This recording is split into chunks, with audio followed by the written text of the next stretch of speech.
कांद्याला काहीच बाजारभाव नसल्यामुळे शेतकऱ्यांनी त्यांचा कांदा हा वखारीत साठवून ठेवला होता, परंतु कांद्याला काहीच बाजार नव्हता.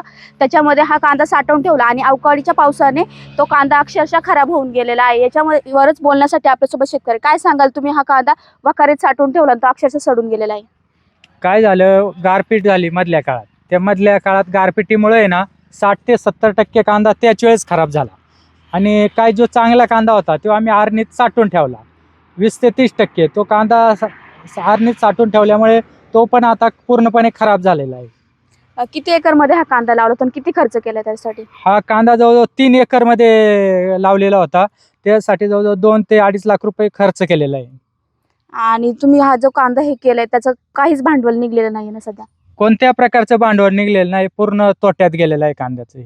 मग हा म्हणजे इथून पुढे कांदा लावावा की नाही हा प्रश्न शेतकऱ्यांसमोर उभा राहील का? हो, राहणारच ना. आता कांद्याचं एवढं नुकसान होतं त्याच्यामुळे कांदा लावावा की नाही हा प्रश्न नक्कीच उभा राहणार आहे शेतकऱ्यांसमोर. कांद्याला काहीच बाजारभाव नाही आणि जो कांदा वखारीत साठवून ठेवला तो सुद्धा अक्षरशः सडून गेलेला आहे. याचाच मोठा फटका हा शेतकऱ्याला बसताना आपल्याला पाहायला मिळत आहे. नीलम चापुडे, LS मराठी, आंबेगाव, पुणे.